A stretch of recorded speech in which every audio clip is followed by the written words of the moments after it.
Life can be a paradise of naivete or a living nightmare, depending on where you live and what your status is. In some places, it depends on what kind of family you're born into. In many places, it depends on how much money you have. In all places, it depends on the color of your skin. My name is Tomás. I was born in Saint-Domingue in 1775. These two sentences have an aqueous quality that threatens to slip through my fingers. I keep them close, like a totem, rotating them in my mind. Yesterday, I awoke with the sensation that there was something lodged in my throat. I tried to cough, and a bit of something crumbled out between my numb lips. I tried to move my tongue around, but it seemed to be missing. When I swallowed again, I felt a lump that wouldn't go down. I opened my eyes and saw blackness. Bits of debris fell into them as I blinked. I felt a surge of claustrophobia when I realized I couldn't move my body under the weight of the blackness. I reminded myself to take deep breaths, but I couldn't breathe. It wasn't the lump that was stopping my breath from coming in, but rather I had forgotten how to do it. There didn't seem to be a need for breathing anymore. I willed my arms to move. I focused all of my brain power, which in that moment was feeble at best, and tried to close the fingers of my right hand into a fist. After some time, and pardon me for using such a vague term, but time has no real meaning anymore, I felt the trickling blackness move away from my fingers as they twitched. A while after that, why not call it an hour to give you some sense of time and space? I had all extremities doing a little dance. I had concluded by then that the blackness was dirt. The consistency of it and the smell of it, yes, I could still smell, led me to my conclusion. Ah, yes, I see, I tried to say, through a mouth and throat full of dirt. Anteria vivant. I started to laugh. It wasn't an audible laugh, but I felt my chest heaving and moving, and my mouth flapped open and shut, and my eyes pinched tight over the thick, stinging dirt. Despite my situation, my body jerked and moved like a man who had just heard the funniest joke in the world. You'd think I would be terrified, but you do not know the hell that went on above ground. If you did, you would understand that a soft bed of dirt below was much more preferable. I, however, was not meant to rest peacefully for long. Apparently, the Bokor I hired wasn't a joke after all. The last thing I remember before waking up underground was sitting in an old wicker chair in his swampy backyard and drinking an ounce of grayish liquid from a glass bottle he handed me. I felt my eyes get heavy, and then he was throwing salt at me. I remember wincing a few times, and when it stopped, I was lying down and looking up at the sky. I couldn't move. His face was the last thing I saw. His eyes were all pupils, black and devouring. He smiled at me, showing 2 rows of perfect white teeth that glowed like neon in the darkness. His skin seemed to shine with an effervescence that rivaled the stars. He was beautiful and horrible, the youngest Bokor our region had ever known. He had a natural ability that made him arrogant, but apparently his arrogance was justified. Esclav namun sa'a, esclav non porchanan, he whispered. And that was the end. And here I am, on the other side.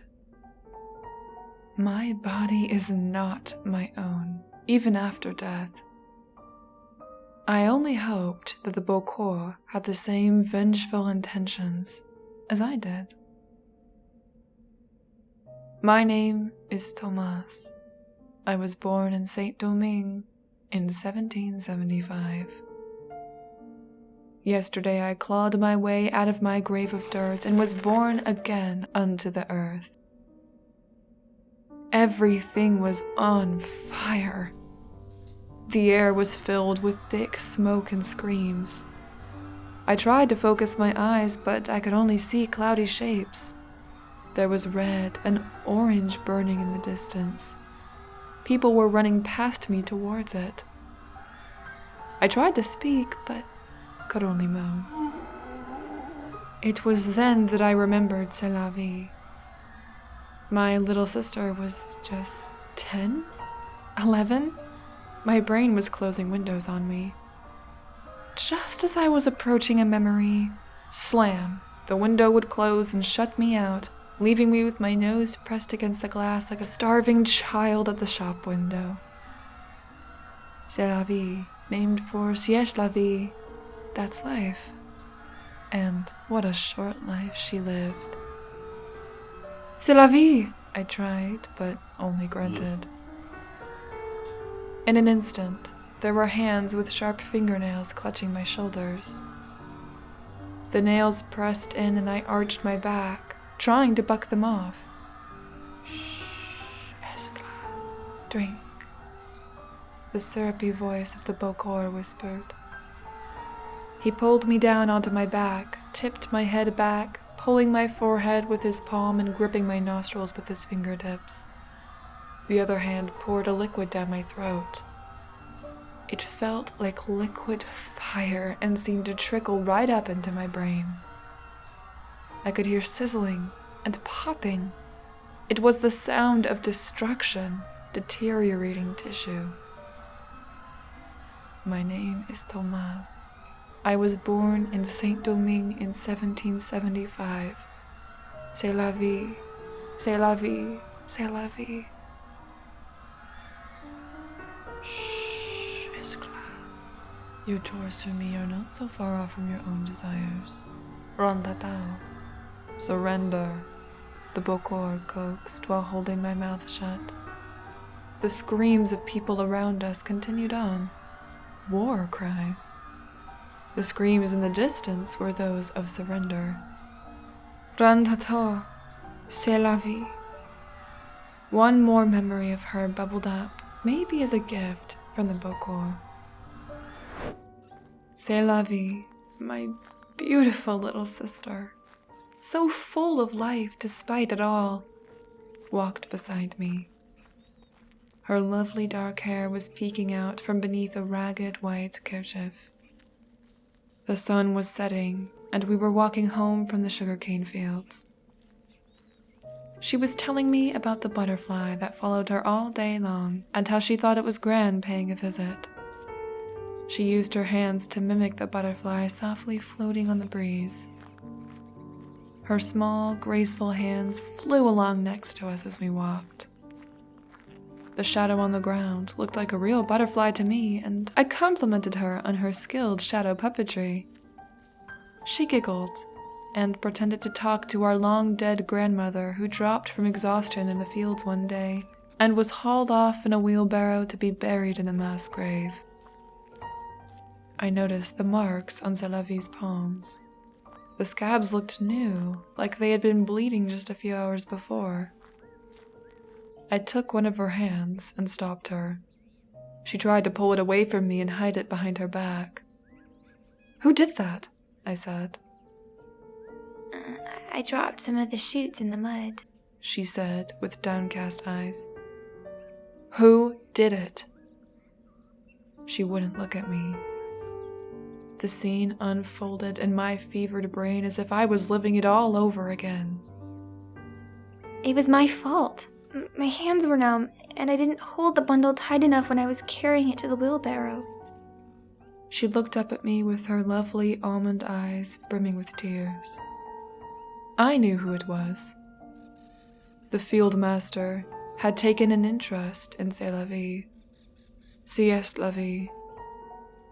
Please, can't we just go home? Mama's making riz à pois for everyone. She pleaded. She threw her arms around my neck, being careful not to use her injured hands, and pulled me towards her for a hug. I hugged her back. I tried to live there, in that memory, and hug her back forever. I would have gladly hugged her for all eternity, but the poison in my skull pulled the last window shut in my brain, and I was again a slave, this time for a Bokor rather than a white master. I opened my eyes again, and there were the Bokor's eyes, staring back at me. "Esclave," he said sternly, "I am your master now. Today is la revolution. Today we will take back what was taken from us and our people. Today we will avenge those who died in the fields to sweeten their coffee, to bring them wealth and luxury. Today we will disembowel our oppressors. Go now and avenge us all." "Siège la vie," I croaked, no longer knowing its meaning. The Bokor put his hands over my eyes and said, "See it." Suddenly, I was back on the same road by the fields. A lump of cloth laid in the road in front of me. I walked up to it and looked at the crumpled thing.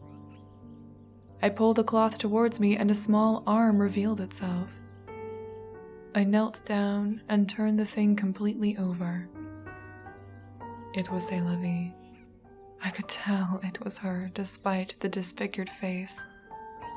I looked up and saw the field master standing a few paces away with his rifle in hand. Blood dripped off the butt of it. He smiled and walked away. I tried to scream and dirt tumbled out of my mouth. I screamed again, feeling my eyes straining to pop out of their sockets. A fat, dripping frog forced its way out of my mouth and I gagged and dropped to the ground. I was in the memory and not in the memory. I was holding her crumpled body and then she was gone. She was hope and love and brightness in a world of terror. I opened my eyes and was looking at the Bokor again. "Go," he said, and stepped away. I looked through my distorted vision at the master's burning house. Some of the former slaves were dancing in celebration. Some were weeping and hugging. An older man, who I had seen beaten mercilessly by the field master on many occasions, was shooting the white men and women with a rifle as they ran out of the house engulfed in flames. If you ask me, he should have let them burn. That all brought me to my most important errand. I walked towards the field master's house. I assure you, he was not happy to see me when I ripped open the front door he had so carefully barricaded. He was hiding, like the coward he was, inside his house a mile from the main plantation house that was already in flames. I do not exaggerate when I say that he cowered behind his own children. His little girl looked up at me, and despite her white skin, she reminded me of... But that's as far as my burning brain would allow me to go. I could not grasp my memories, but the Bokor's voice was as clear as a dinner bell in my head. "Kill, kill, kill," it bellowed. I grabbed the little girl first because she was closest. I hauled her up close to my face by the lacy collar of her dress. Her mother screamed.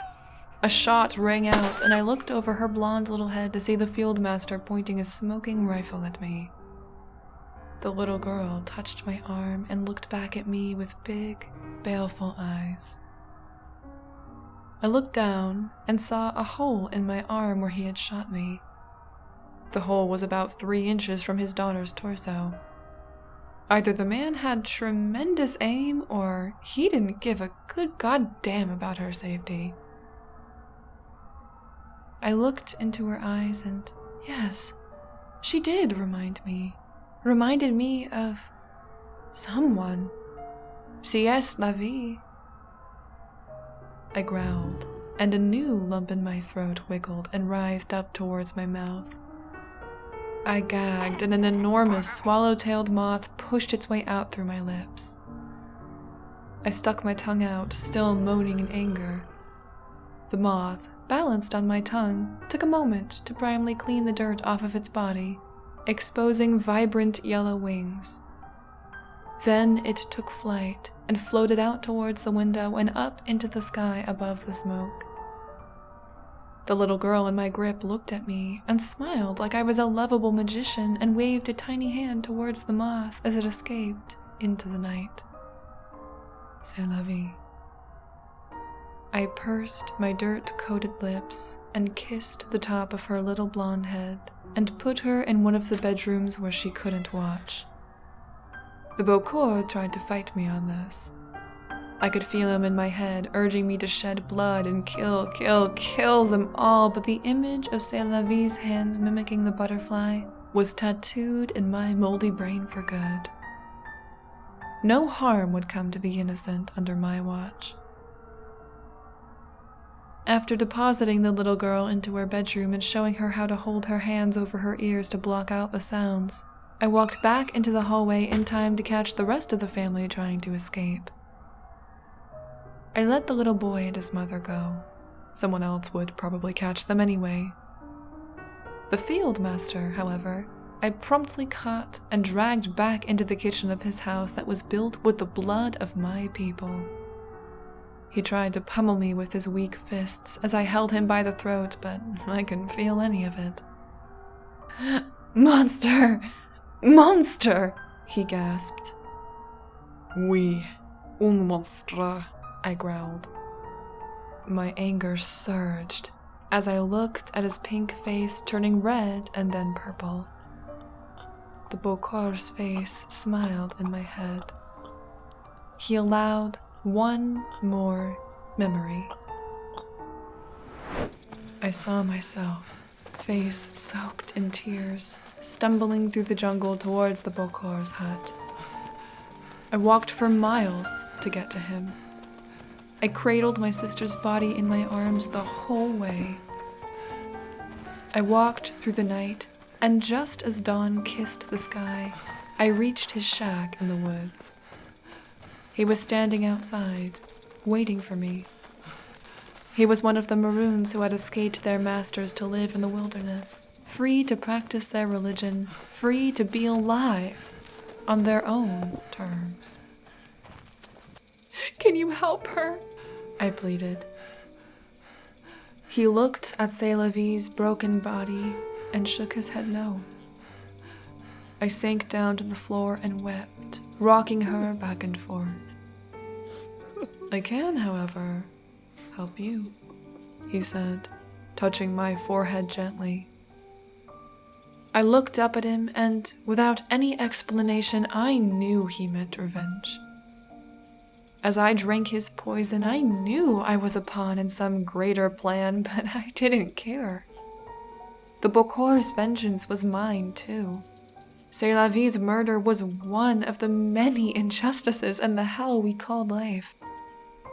I gladly laid down my life to become a servant of revenge, and I would do it again and again and again if it meant getting some small payment for the ones who were taken from us. I squeezed the field master's neck, and it snapped between my fingers. His tongue lolled out of his mouth like a dead fish, and his eyes rolled up into his head. No more orders would bark from his mouth. I had rendered those hateful eyes sightless forever. Or maybe he would walk the plateau of the undead with the rest of us. Maybe we would make him our undead slave and whip him to a pulp every day for all eternity. That was not a judgment I could make, but I hoped death would not let him slip so peacefully to the other side. I dropped his limp body and walked outside and back towards the burning to join the others. Outside the house, I heard a whimpering sound, and turned to see the little blonde girl looking at me through the window. She pressed a little hand against the glass. I opened the window and she reached for me. I listened to the sounds of our uprising in the distance, getting closer. I reached in and pulled her out. She clung to me, her little arms around my neck squeezing tightly as she sniffled and trembled. I couldn't leave her for the others to find, so I took her with me. I walked with the little girl in my arms until we were far enough away from the plantation that I couldn't hear the battle sounds anymore. I left her by a fallen tree near the water. "Hide," I managed to say, and put my hands up over my ears to try to mime the words I was choking on. She tried desperately to hang on to my neck, but I managed to pull her off and set her on the ground. She was still crying weakly, so I patted her head and turned to go. I looked back after a few paces and saw the top of her head peeking over the tree trunk. I mimicked hiding behind my rotting hands again, and her head dipped down like a little rabbit. I started my walk back towards the revolution. As I walked through burning fields of sugarcane, I looked up at the sky with milky eyes that could still see stars. I smiled and felt my cracked lips tear at the corners with my joy. I walked until I could see the main house. It was a square of red heat pulsing in the night. I could smell smoke and the sweet and putrid scent of burning bodies. I walked towards it, hoping to do some more damage. I took a step, and a hand grabbed my leg. It startled me, and I tried to pull away but was stuck fast. I was surprised that I could still feel fear bubbling up in my chest, but there it was. I looked down and saw something pale and small wrapped around my ankle. I bent down and put my face right up close to it. It was bone. A bony hand was squeezing my leg. Something else shot out of the ground 2 feet away from the skeletal hand. It was another hand. It still had some flesh clinging to it. It was clawing its way out of the dirt. A head emerged, and then a torso. Finally, the legs were out and the thing was standing. He was much taller than me, and the sounds it made were muffled. We put our faces close together until our noses touched. He put his heavy arms on my shoulders, and then one hand, the one that still had flesh, touched my face gently. It looked as though someone had sewed his mouth shut. He took his hands off of me and lumbered towards the flames. I looked around and saw more people, more like me, extracting themselves from their graves and reaching out towards the burning slave master's house. The night was filled with the sounds of crackling fire and the screams of the dying and the already dead. Justice. Justice. Our day has come. C'est la vie. That's life.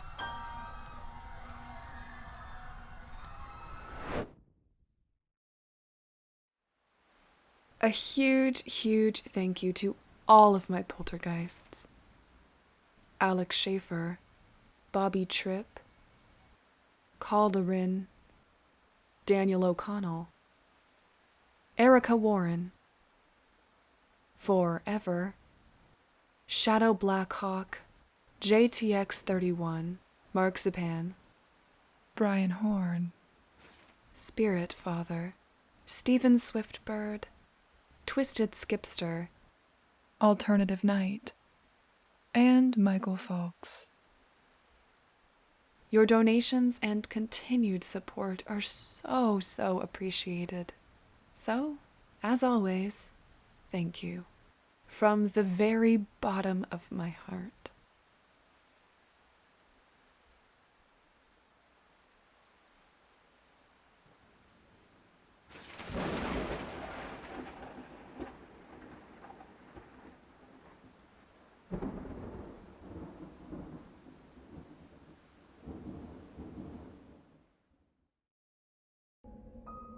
It sounded unnatural, like a cheap amplifier with holes poked through the speakers to simulate an artificial distortion sound.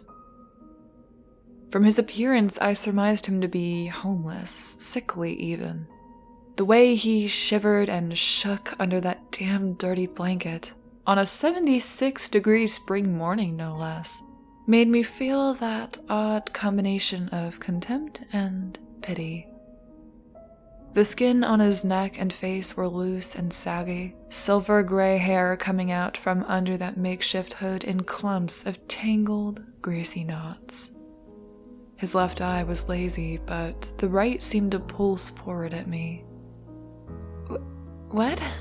I managed to ask. "Would you like to see my wife's garden?"